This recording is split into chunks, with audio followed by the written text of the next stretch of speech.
Ladies and gentlemen, may I please have your attention? Please have your tickets in hand before you board the plane. Thank you.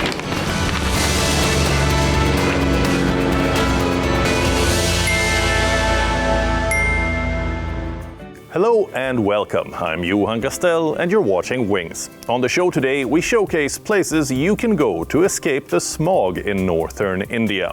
We look at how the International Film Festival of India has become an iconic part of Goa's cultural landscape, and tell you about the puppy that has become the latest tourism sensation in Egypt after scaling the pyramids. Let's begin. Over the last few weeks, intense smog and pollution are covering northern India. Strict measures have been ordered, but where can you go to avoid it altogether? Let us show you the spots in India with clean air at the moment.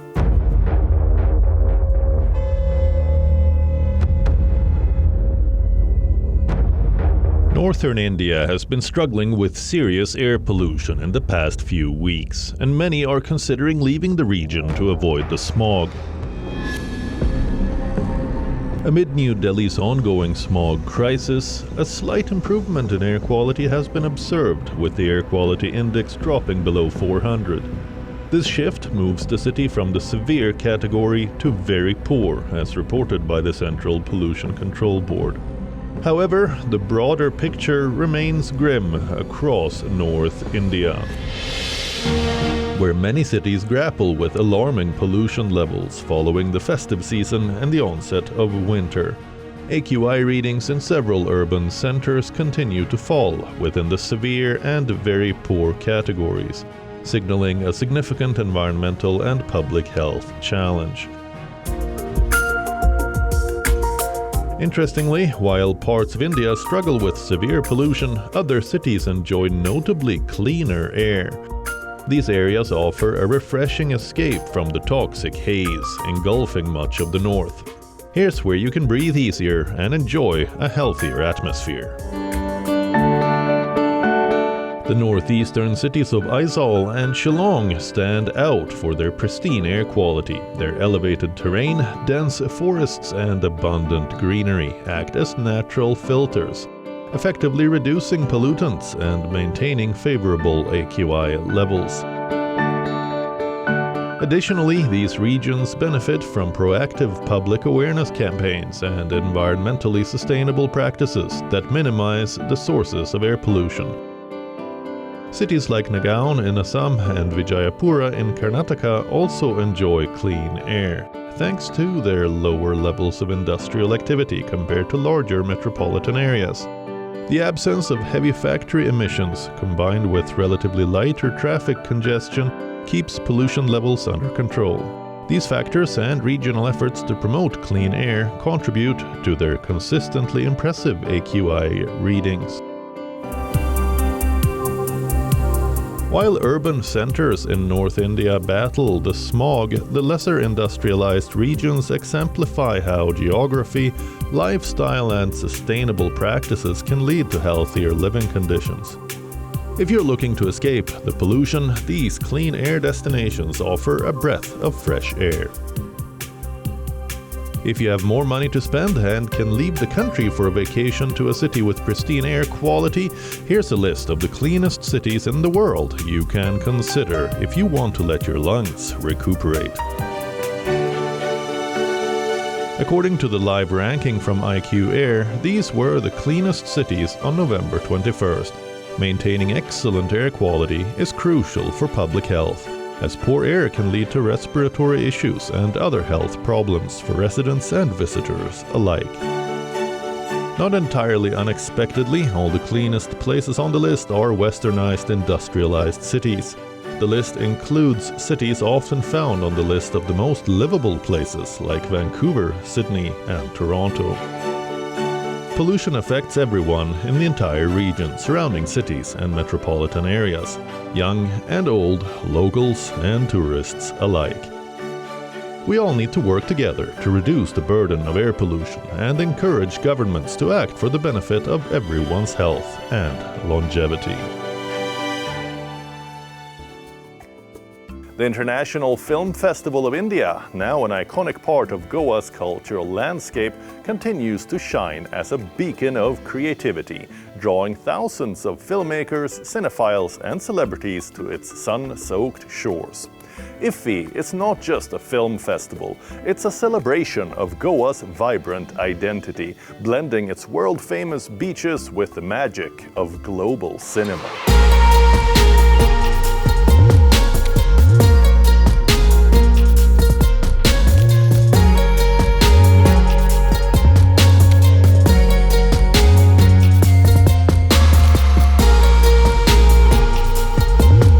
International Film Festival of India. IFFI 2024 is back. And this year promises to make waves in Goa like never before. The land of sun-kissed beaches, vibrant nightlife and a cultural tapestry has long been a haven for travelers seeking relaxation and adventure.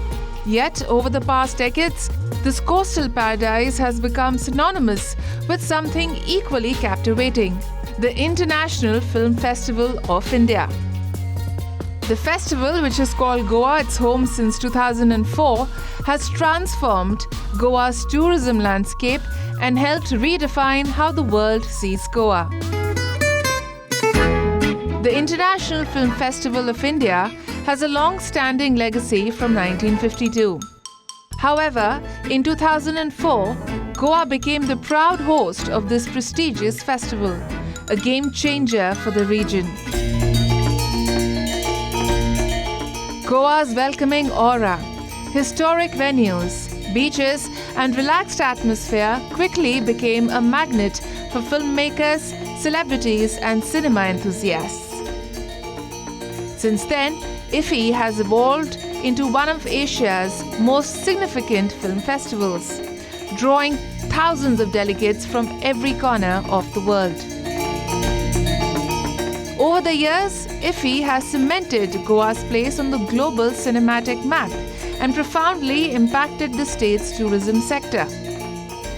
From film screenings to glamorous red carpet entries, IFFI has made cinema integral to Goa's identity. Last year's IFFI was a remarkable one, marked by memorable screenings, star-studded appearances and masterclasses with renowned directors and actors.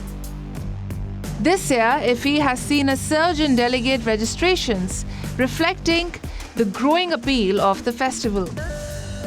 As per reports, close to 9,000 delegates have registered for this year's International Film Festival of India, a 25% increase in registration numbers over the previous year despite a slight dip in tourism overall in Goa. The fact that IFFI continues to draw large crowds even amidst these challenges is a testament to the festival's enduring influence on Goa's tourism and cultural landscape. IFFI 2024 has also achieved a remarkable milestone with 1,676 film submissions from 101 countries, reflecting the festival's expanding global reputation. This year's edition will feature over 180 international films from 81 nations. With a curated selection of acclaimed titles and award-winning films from around the world, the festival promises to make a significant impression on audiences. Australia has been designated as the country in focus, highlighting its cinema through a special film package and strengthening ties with India through a memorandum of understanding between Screen Australia and NFTC. IFFI in Goa is more than just a festival. It's a testament to Goa's enduring charm and ability to reinvent itself, becoming a symbol of creativity, culture, and the magic of cinema. We've all heard about the pyramids as a tourism destination. Many have even dreamed of climbing one. Recently, a paraglider soared over the pyramids at Giza for an experience of a lifetime when he spotted a dog at the top of one of the tallest pyramids.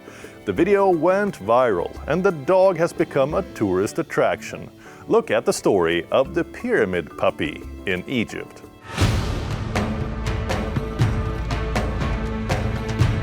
Under the scorching Egyptian sun, visitors to the Giza pyramids marveled at the ancient wonders towering before them. But amid the awestruck gazes, some tourists had their eyes on a different spectacle.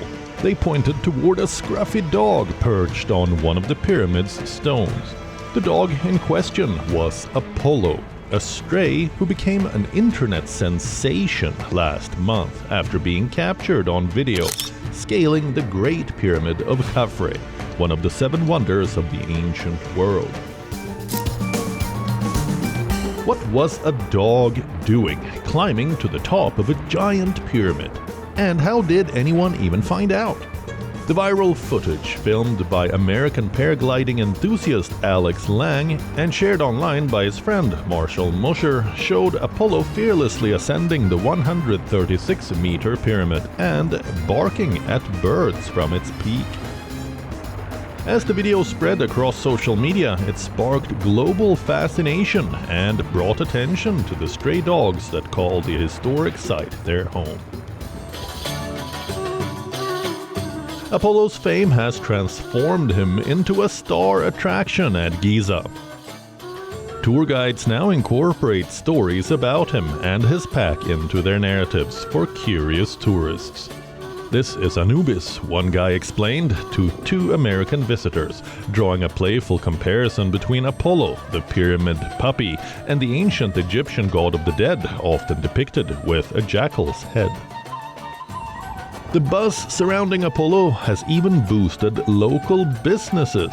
Pyramid guards report that some tourists, including celebrities, have purchased permits to have their dogs photographed alongside Apollo. Apollo is a resilient 3-year-old Baladi dog. This hardy Egyptian breed is celebrated for its intelligence and ability to thrive in harsh environments. I see that what happened was a gift from heaven for street dogs in Egypt, and it put a very important spot on the pyramids and encouraged tourism. Even the dog itself has become a tourist attraction. People come today to feed the dogs, give them water to drink, and take pictures with them. So, Apollo's fame helped us tremendously as charitable institutions in Egypt to put a spotlight on the importance of local dogs. What began as a viral video has evolved into a broader effort to support the strays of Giza. Lang and Marshall's fascination with Apollo led them to a deeper understanding of these dogs' challenges. Touched by their plight, Marshall adopted one of Apollo's puppies, a little female named Anubi. Once she receives the necessary care and vaccinations, Anubi will join Marshall in the US. The growing attention has also inspired local animal welfare initiatives. Collaborating with the government, animal care groups are setting up food and water stations around the Giza Plateau for strays and working animals like camels and horses. Plans are underway to establish a permanent veterinary center at the site, where staff will be trained to care for the animals. Apollo's daring climb has earned him a place in the hearts of tourists and locals alike, and has shone a spotlight on the lives of Egypt's stray animals. His story has brought together international visitors, local communities, and government officials to ensure that the ancient wonders and the creatures inhabiting them are cared for and preserved for generations to come. Our next story highlights the enchanting experience for hundreds of tourists and locals at the Yi Peng Lantern Festival in Chiang Mai. The festival sees the sky filled with thousands of glowing lanterns, symbolizing the end of the rainy season and the start of a prosperous year. Last week, the northern Thai city of Chiang Mai came alive with the mesmerizing Yi Peng Lantern Festival, drawing tourists from across the globe. The festival is celebrated on the full moon of the 12th month of the Thai lunar calendar and marks the end of the rainy season and the beginnings of the harvest. It also honors Lord Buddha and seeks good fortune for the year ahead. Thousands of lanterns lit up the sky above this Thai tourist spot as people gathered to celebrate this traditional spectacle. I think it's like thousands of stars in the sky, and feel like it's like our way of living. It can show many impacts that we have many lights in our life, even though it's in the dark. Yeah, so it can. There will be many lights that can light our life. So yeah. To release lanterns with everybody here simultaneously, it's so beautiful, and if you make a wish, you really believe it could come true. It's very nice feeling, yeah. Many believe that releasing these lanterns will bring good luck as the rainy season ends, filling the night sky with hope and new beginnings. The Yi Peng Festival, also known as the Sky Lantern Festival, is held in November or December and spans several days, offering a spectacular blend of tradition, culture, and spirituality. The main event is the thousands of sky lanterns that rise gracefully into the night sky. Each symbolizes prayers for prosperity, health, and good luck. The sight of these glowing lanterns drifting above Chiang Mai is nothing short of enchanting. This annual celebration dates back to the medieval Lana kingdom and has deep cultural roots. It's a time of gratitude for the harvest and a moment to reflect on one's hopes for the future. Chiang Mai's historic Pompei Gate is the festival's heart, where crowds gather to release lanterns into the sky. Alongside this, the Ping River glows with floating lanterns and attracts locals and tourists for an unforgettable experience. The city streets are filled with vibrant parades, traditional dance performances, live music, and delicious street food. If you plan to visit Chiang Mai, mark your calendar for next year's Yi Peng Lantern Festival. Pompeii, one of Italy's most famous archaeological sites, attracts millions of visitors annually. In order to preserve its fragile ruins, the site has implemented a new daily visitor cap of 20,000, as well as a personalized ticketing system to manage the crowd flow and enhance the visitor experience. Take a look.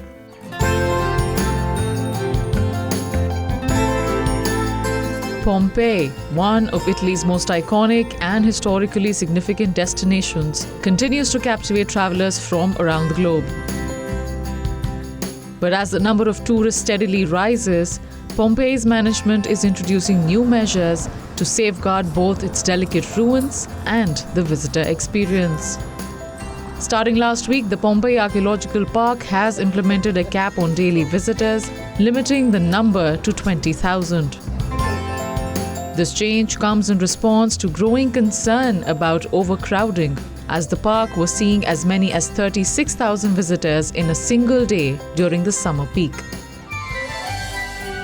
Last summer, the ancient city drew a staggering 4 million visitors, all eager to witness the remnants of Roman life frozen in time after the catastrophic eruption of Mount Vesuvius in 79 CE. The management has emphasized that the goal is to balance tourism with preservation. The archaeological park has recently seen a great increase in inflows, which makes us happy and proud, but it can also create difficulties, even if not throughout the year. For example, this is a fairly quiet period, so we have also chosen this moment to experiment with this novelty. But during spring, summer, and even autumn, we sometimes reach limits where a risk could be created both for the safety of people and for the protection of heritage. To enforce this new restriction, visitors will now need to purchase personalized tickets tied to specific time slots. These tickets will include the full name of each visitor and their designated entry window. While these measures may seem limiting, they are part of a broader strategy to make the site more sustainable and ensure that visitors have a safer and more enjoyable experience. So I heard about that they're limiting the number of visitors from my colleagues, and I actually think it's a good idea. I think over-tourism is a problem in the world in general, and basically if you have too many people visiting, then the place may not be inherited by other generations, so I actually think it's not a bad thing. The recent changes also come on the heels of troubling reports of vandalism at Pompei, where tourists were caught carving initials into ancient homes. Pompei, a UNESCO heritage site which was rediscovered in the late 16th century, remains one of the most visited archaeological sites in the world. Despite the challenges posed by the increasing number of visitors, the ongoing excavation of the site offers an even deeper look into the life during the Roman Empire. Through these new measures, Pompei is striving for a future where tourism enhances rather than threatens its heritage. With a daily visitor cap and a push for sustainable travel practices, the site is not only protecting its ancient ruins, but also ensuring that future generations can experience the wonders of this extraordinary city. Our next story discovers one of the world's most unique fishing traditions that is still alive today thanks to tourism in a coastal town in Belgium. Let us show you the story of horseback shrimp fishing, a practice that is nearly disappearing across Europe.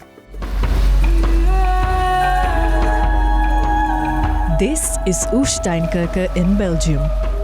A team of riders mount their horses and prepare for a unique ritual that has become an iconic symbol of the small coastal town in Belgium. The riders wade the horses steadily through the cold waters of the North Sea, pulling nets behind them.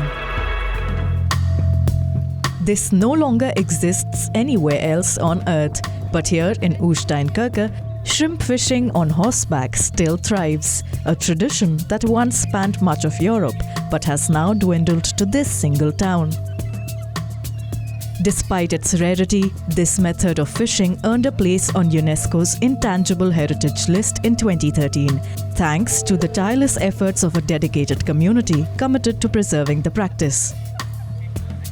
Once a livelihood for farmers seeking to supplement their meager diets, horseback shrimping dates back centuries. Initially, fishermen would haul their nets by hand. Later, they started using mules and horses to pull the heavy loads. This unique fishing method was once common along the coasts of Belgium, the Netherlands, northern France, and southern England. Today, a small group of families are still keeping the tradition alive. If the day's catch is just a few kilograms of shrimp, it won't be sold. It will instead be shared among the families that still take part in this age-old tradition. The spectacle also draws hundreds of tourists annually, especially during the warmer months from April to October. There's always a lot of interest from people because it's unique. People like to see that. They also like to see a big farm horse. That also attracts people. And then the combination of fishing with a horse and seeing shrimp and everything else you catch, such as crabs and fish. For Gunther and his fellow horse fishers, the tradition isn't just about shrimp. It's about preserving a way of life that links them to their past and ensures the future of this one-of-a-kind practice. That is all we have for you on the show in this week's episode, but we will return next weekend with more travel content for you. Until then, it's me, Johan Castell, signing off. Goodbye.